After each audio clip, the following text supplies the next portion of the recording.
Amin.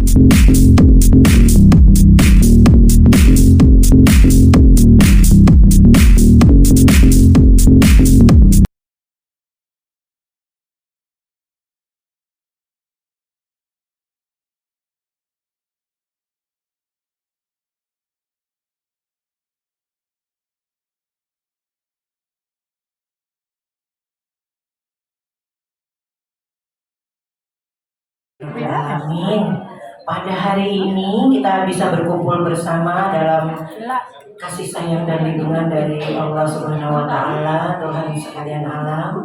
Salam sehat, salam kebajikan, Om Swastiastu, Namo Buddhaya. Aduh, bingung mau mengatakan selamat pagi juga. Saya lihat bapak-bapak, ibu-ibu, semua yang hadir ceria, luar biasa. Perkenalkan, mohon izin kepada senior-senior saya di sini. Saya Dr. Nita Anggraini Purnomo. Saya Kepala Puskesmas Pekayam Jaya.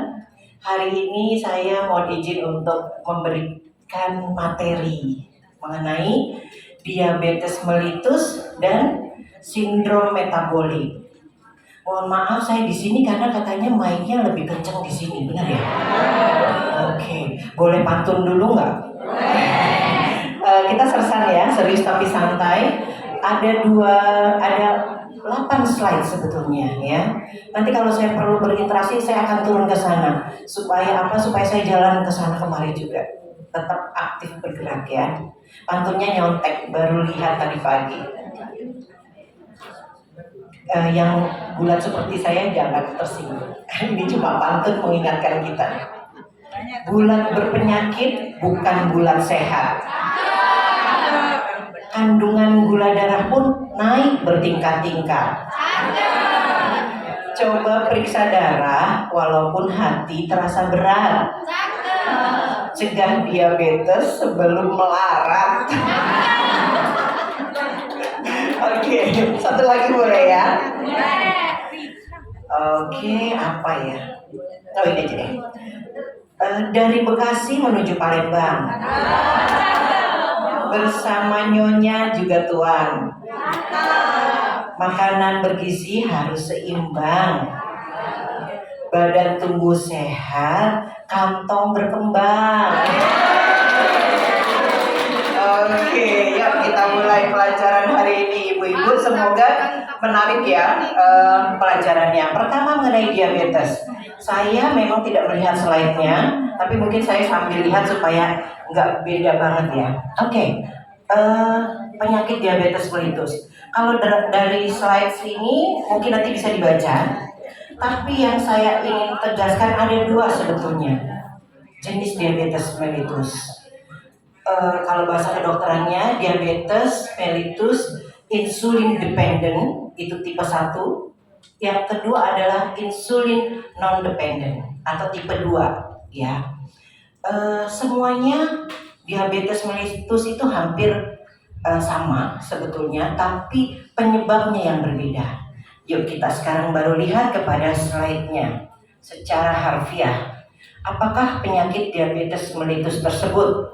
Yaitu suatu penyakit menahun yang ditandai oleh kadar glukosa darah yang melebihi nilai normal secara menahun. Sebutan glukosa darah ini sering dikenal oleh masyarakat adalah gula darah. Ya, jadi itu secara harfiah apa itu penyakit diabetes mellitus atau penyakit gula, ya ibu bapak. Terus ada tambahannya yaitu ada 2 jenis. Yang tipe 1 itu adalah di tubuhnya tidak bisa membentuk insulin sehingga tidak ada insulin atau insulin dependent. Tipe 2 adalah tubuh bisa membentuk insulin tapi sudah resisten insulinnya. Ya, nanti akan saya terangkan kenapa bisa resisten. Rata-rata kita itu resisten insulin, ya. Maka nanti akan kita terangkan di belakangnya. Perlu diterangin nggak itu?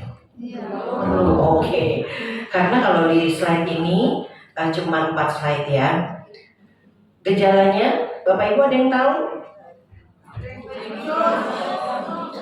Gimana? Oh silakan Bu. Oh ada yang tahu tangan luar biasa. Tangan dulu dong. Silakan Ibu. Mic-nya boleh. Panitia. Oh, panitianya juga dari Ibu Kepala Sekolah dan Wakil Kepala Sekolah. Waduh, saya pikir ada yang lain panitianya. Oke, monggo. Silakan Bu. Kalau malam sering pipis, Oke. bolak-balik, Betul. badan terasa lemas, Iya. kaku-kaku, Oke.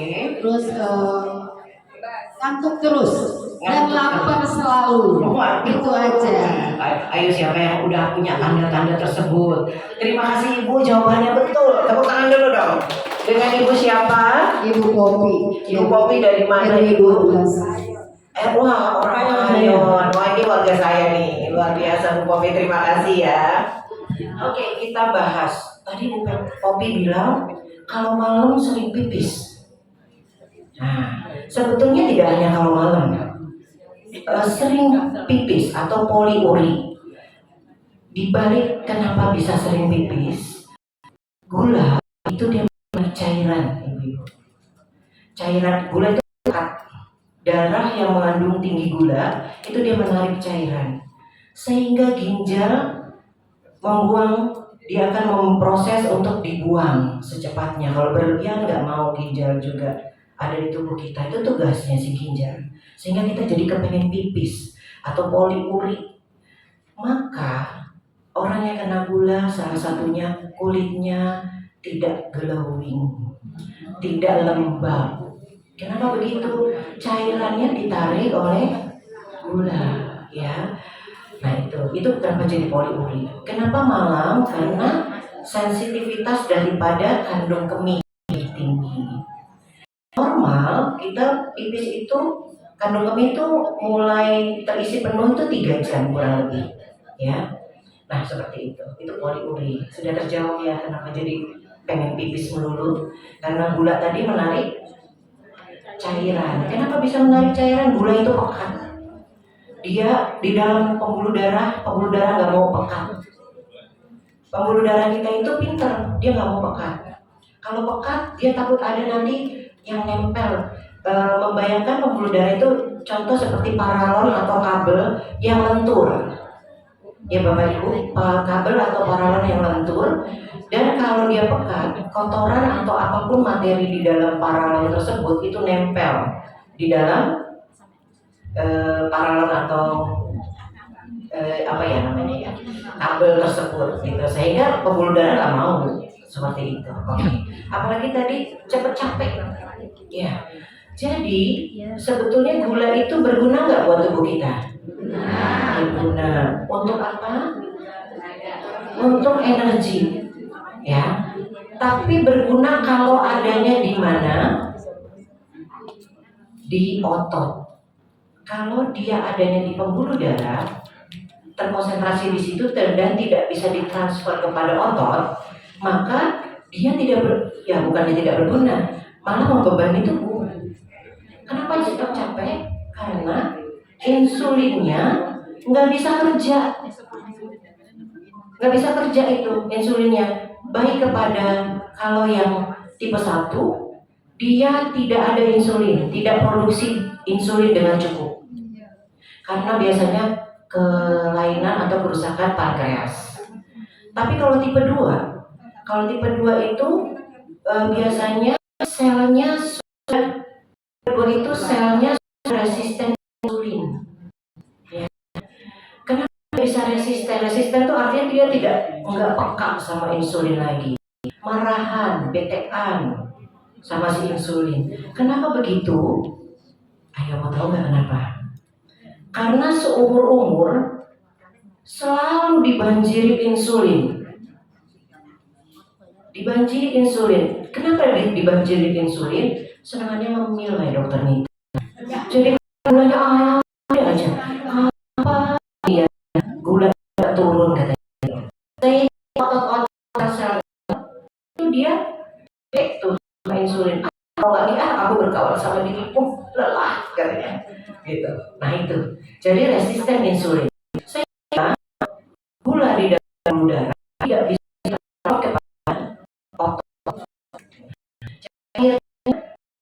Lalu capek akhirnya lagi mulu. Pada bobo itu kalau itu sebenarnya di hari, bahkan kalau yang asal kita hindari untuk bobo ya. Jadi karena kan maghrib kita nggak suka ya, jadi seperti itu alasan kita kalau semangat bergerak, semangat sirkulasi ya, apa tadi bobok melulu lapar melulu. Kalau haus jelas, haus itu kalau gulanya tinggi di pembuluh darah, tubuh kita akan memaksa untuk mengisi cairan supaya encer, supaya cair, supaya banyak cairan, ya, supaya akhirnya membersihkan di ginjalnya juga, nggak pekat si gula tadi, ya.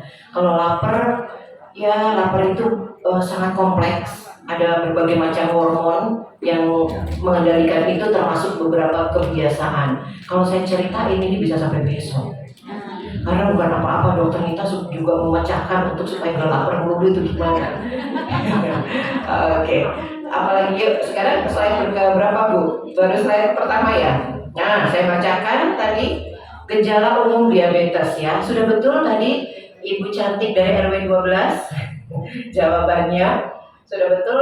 Nah, ini kita sekarang lebih detail lagi. Silakan dilihat di slide pertama, gangguan penglihatan. Kadar gula tinggi dapat menyebabkan lensa membengkak dan pandangan menjadi kabur dan berkabut. Pembuluh darah yang tipis dan kecil, salah satunya ada di mana ibu-ibu, bapak-bapak? Lensa mata, ya. Saat dia pekat sehingga tidak bisa memberikan makan kepada lensa. Nah, ini dua tadi, buang air kecil lebih sering dari sebelumnya, ya, sudah diterangkan. Mudah lapar dan makan lebih banyak atau poli pagi. Tapi beberapa berat badan turun drastis. Kenapa bisa turun drastis? Ada yang jawab? Oke, kenapa turun drastis? Karena gula yang di pembuluh darah tidak bisa ditransport oleh insulin ke otot atau massa tubuh yang lain, ya. Jadi nanti kalau ada yang nanya gitu bisa jawab Bapak Ibu sekalian, luar biasa. Tepuk tangan buat kita semua. Udah ngantuk belum nih? Belum, masih semangat ya. Soalnya kalau enggak, saya nggak mau pakai slide, saya mau jalan ke sana. Keempat, kesemutan atau kebas di tangan dan kaki. Nah, bisa kira-kira logikanya sama ya, kurang lebih ya, sama tadi pembuluh darah tadi ya, karena nggak diberi makan ya, sel syarafnya, ya. Oke, sering haus dan cenderung minum berlebih, ya, karena memang tubuh kita tadi merasa kental, pekat, sehingga dan gula menarik cairan sehingga kita merasa haus terus. Luka sulit sembuh. Ya, karena apa? Harusnya makanan yang disaring oleh tubuh kita, zat-zatnya baik makronutrien ataupun mikronutriennya itu nggak bisa ke luka-luka, ke sel-sel tubuh yang membutuhkan. Cuman adanya berkutat aja di dalam pembuluh darah. Jadi nggak bisa, tidak sulit untuk sembuh. Infeksi pada kulit, kemih, gusi, atau gatal di daerah genital. Mau diterangin nggak ini? Oke. Infeksi pada kulit. Kulit karena tadi cairannya ditarik kering, sehingga pada ini kulit sebenarnya kalau kita lembab dari tubuh sendiri ya, itu mengeluarkan cairan yang anti normal, sehingga mudah luka, mudah luka. Kalau kering dia mudah gatal. Benar apa benar? Maka Bapak Ibu sendiri yang lansia, saya juga sebentar lagi lansia dulu ya, si pralansia belum setengah sedikit lagi. Dan tolong isi hand body lotion supaya apa? Supaya lembab, terutama malam mau tidur supaya terserap sempurna. Kalau mandi pakai lagi, cuci tangan lagi, hapus dan sebagainya ya.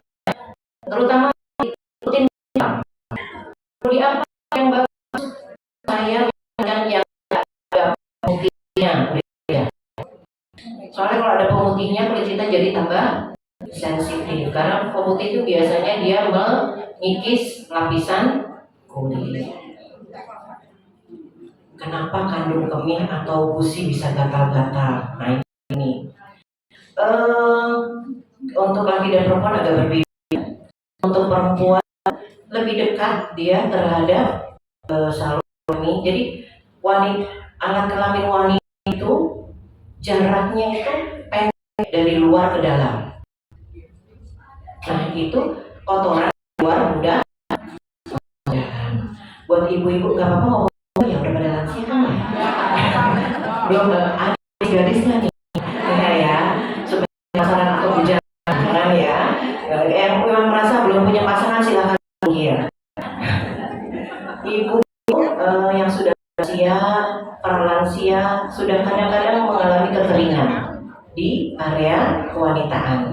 Saat melakukan hubungan seksual, jika pasangan masih hidup atau ada pasangan dan suami, itu tidak terjadi gesekan. Jika dia tidak dilubrikan, bahasa Indonesia apa ya? Dilubrikasi, dilumasi, dia rumah. Jika tidak dilumasi, dia akan terjadi luka-luka ringan di area itu. Kalau zaman masih muda atau masih honeymoon, namanya honeymoon cystitis atau infeksi saat honeymoon karena terlalu sering melakukan hubungan seks. Saat sudah tua juga terjadi luka karena tidak dilumasi. Boleh diberi pelumas ibu jika tidak dilumasi. Apa pelumasnya? Bukan iklan loh ya, Pak, jangan direkam nanti saya iklanin di bilangnya. Pak, jangan direkam, nggak iklan loh ya Pak, ini bukan iklan. Pelumas berbagai macam merek ada. Di situ ada V-gel, vagina gel V maksudnya, vagina gel V-gel, ada macam-macam merek. Nanti takut iklan. Jadi itu supaya tidak terjadi gesekan atau luka di area kewanitaan. Begitupun dengan bapaknya bisa luka juga. Ditambah lagi kalau wanita tadi jaraknya pendek, sehingga kotoran dari luar mudah untuk masuk ke dalam. Tambah lagi karena kering, sehingga karena kekeringan tersebut sehingga mudah terjadi infeksi ya. Kalau buat bapak-bapak gimana? Nah kalau bapak-bapak biasanya hygiene-nya atau kebersihannya yang tidak diperhatikan. Misalnya habis buang air kecil tidak dibasuh atau tidak dielap dengan baik. Ibu-ibu saya rasa sih selalu ya dibasuh dengan baik dan dilap dengan baik sehingga celana dalam tetap dalam keadaan kering. Ya harus sering-sering sangu underwear atau celana dalam. Karena apa? Kalau saya sih karena pertama harus sholat saya merasa risih kalau celana dalamnya tidak bersih, rasa saya begitu. Mungkin apalagi otot juga sering mengendut. Terkadang ada setitik pis, ya, karena ini yang dihadapi lansia. Nanti kalau saya ada kesempatan saya cuma diberi waktu sebetulnya 1 jam. Jadi kalau ada kesempatan nanti saya diminta untuk mengisi lagi, nanti kita yang lebih mendalam lagi ya. Sekarang sampai jam berapa Bu? Jam 10 ya, oke. Ya itu ibu-ibu, bapak-bapak dan mudah tadi sudah diterangkan. Bagaimana mengurangi resiko terkena diabetes? Nah ini nggak cuma bapak-bapak dan ibu-ibu ya, saya juga harus nih. Pas saya baca ini slide-nya ini bagus gitu. Aktif secara fisik setidaknya 30 menit setiap hari. Insya Allah bapak ibu di sini kayaknya aktif semua. Tepuk tangan dong, biar aktif. Ya. Oke. Makan makanan yang sehat antara 3 dan 5 porsi buah dan sayuran sehari dan mengurangi asupan gula, garam dan lemak jenuh. Oke, saya stop di sini dulu di poin 2. Ini kebetulan bukan punya saya ya slide-nya, tapi saya akan memberikan apa yang saya pikirkan dan yang saya baca juga dengan keilmuan saya sebagai dokter. Di sini betul nomor 2 itu makan makanan yang sehat antara 3 dan 5 porsi. Maksudnya ya, Bapak Ibu itu metabolismenya sedang menurun, sudah mulai menurun. Nah, usianya sudah lansia. Maka dengan asumsi asupan makanan 3 sampai 5 itu supaya metabolismenya tidak drop. Begitu asumsinya, atau yang diharapkan asumsi. Yang diharapkan. Tapi ada tapinya nih. Buat orang-orang yang berat badannya berlebih dan tidak bisa mengatur isi piring ya, piringku. Nah, ini ibu kadang langsung nyawa, luar biasa. Paham ya Bu, isi piringku ya. Kayaknya kalau kader-kader paham nih. Saya mengharapkan bapak-bapak juga jadi kader supaya paham mengenai kesehatan. Kader kesehatan tuh banyak banget ininya loh, apa kegiatannya dan manfaatnya sebetulnya. Isi piring itu bisa dimenangi untuk melakukan apalagi memang menggunakan bahasa. Tapi bicara Islam nanti secara general saya terhadap puasa, karena saya yakin semua agama ada puasanya, itu semua agama itu agama untuk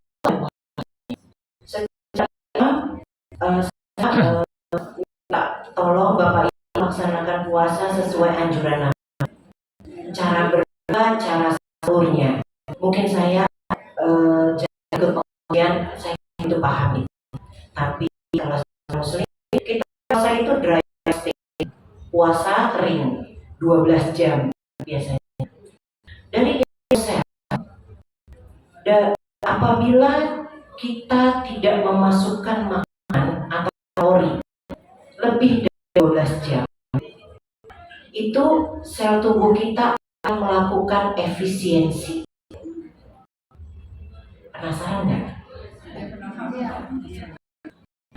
Ya, kenapa dia efisiensi? Karena dia nggak mau menanggung sel-sel yang rusak atau beban hidup. Maka sel-sel yang rusak itu berusaha dibuang sama tubuh. Sehingga sel yang rusak, salah satu contohnya apa ibu-ibu? Sel kanker atau bakal kanker. Nah, yang mau ikut dengar nggak nih? Yang di depan saya mau ikut dengar? Oke, kalau gitu jangan asik sendiri, soalnya mengganggu yang generasi di belakang. Oke, ibu-ibu yang di belakang, tolong ya, soalnya di depan jadi terganggu. Oke, jadi sel-sel itu yang rusak salah satunya sel kanker atau bakal kanker. Tubuh kita berusaha untuk efisien karena merasa, wah, Nita nih gak ngisi makanan udah 12 jam. Wah, kepayah nih, kacau. Bakalan susah tubuh ini kalau dia gak ngisi makan begini katanya. Maka sel-sel yang kayaknya udah jelek-jelek ini, kamu keluar sana. Sel rusak seperti kulitnya mulai keriput, buang. Kulit-kulitnya jelek-jelek itu dibuang. Sel tubuh, ayo yang jelek-jelek keluar semua katanya. Yang merusak yang baik katanya. Saya butuh makanan untuk yang baik aja. Analoginya seperti pohon itu. Daun yang sudah tua akan digugurkan. Nah, seperti itulah salah satunya secara sel manfaatnya puasa. Tapi itu dengan catatan lebih dari 12 jam. Ya.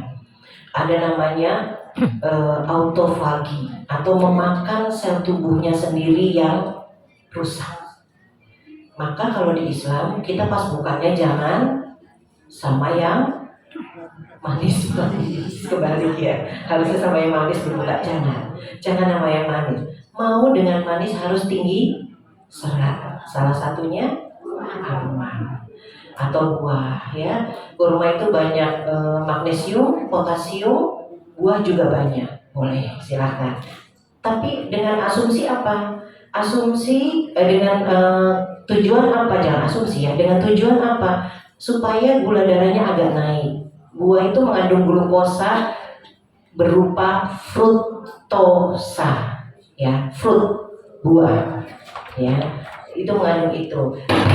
Waduh. Tapi kalau tubuh kita tidak terlalu menginginkan gula, baiknya dengan protein supaya perutnya kenyang. Karena hanya protein yang dideteksi oleh sel lapar, grelin namanya, itu yang bisa dideteksi. Apabila protein cukup, grelin enggak jungkir balik, enggak overaktif ya, enggak hiperaktif gitu. Nah makanya kenapa kalau kita makan protein, kita nggak akan berlebihan makannya. Protein loh ya. Nanti kalau ada kesempatan saya terangkan protein itu apa aja, atau tolong di Google protein yang baik buat tubuh itu apa aja. Udah sampai mana nih? Sebentar lagi udah habis waktunya. Oke. Itu baru sampai nomor 2 ya. Tes gula darah dan cek HbA1c. Betul. Tes gula darah gratis di puskesmas. Ibu-ibu, bapak-bapak, colek aja binwilnya, colek aja kenalannya yang ada di puskesmas. Kalau nggak mau meriksa, lapor ke saya, terutama yang di Pekayon, ya. Oke. Ya, jadi kalau gula darah clear, insya Allah kita akan laksanakan. HbA1c. HbA1c ini memeriksa kadar gula darah rata-rata harian selama 3 bulan ke belakang. Nah gitu. Normalnya itu di bawah 6 ya. Tapi sekarang kemarin nyetrum ya. Terakhir saya ikut konsensi mengenai diabetes, 5,5 ke atas itu sudah pradiabetes. Saya 5,8. HbA1c periksanya itu mahal hanya. Tapi nggak bisa. Ada caranya. Lani di tempat fase satunya. Oh itu ada tanya. Ya itu ya. HbA1c periksa ya. Dari BPJS di kalau menemui kesulitan dan pakai saya bantu ya. Mungkin itu iklan puskesmas Pekayon. Oke, apa lagi nih? Hindari penggunaan ini penting. Ini penting gak penting ya. Saya rasa bapak-bapak di sini dan ibu-ibu nggak ada yang merokok dan minum alkohol ya. Nggak ada ya. Udah tau lah kejelekan merokok apa, alkohol banyak gulanya. Kelola stres dan istirahat cukup. Nah, ini dia. Kalau istirahat cukup atau tidur yang baik, sepertinya saya termasuk gejala pramenopause-nya adalah kesulitan tidur. Ya, alhamdulillah kulit saya, rambut baik saja, nafsu makan masih baik karena beberapa teman saya sudah mulai gak nafsu makan katanya. Saya kesulitan tidur. Ini memang harus disiasati. Ada satu tips, saya lupa nama hormonnya, tapi saya pernah baca. Hormon untuk tidur itu keluar maksimal itu jam 9 malam, mulai keluar ya, dan paling tinggi di jam 11. apabila Bapak Ibu tidurnya baru mulai jam 11, akan bisa dipastikan tidurnya tidak deep sleep. Ya, hormon saya lupa tapi namanya apa ya, nanti tak buka lagi ya. Jangan-jangan ini mau prematur juga ya. Saya itu risetnya ya. Jadi betul kalau dianjurkan lebih awal. Oke. Terus apa lagi? Yang kelima, capai dan tahan berat badan sehat. Hari ini siapa yang berat badannya melebihi BMI? Saya juga. Yang melebihi BMI PR ya kita ya, PR ya semua ya, yang melebihi BMI sama. Oke, sekarang ini tentang senam diabetes. Saya kayaknya turun aja ke bawah biar kelihatan ya.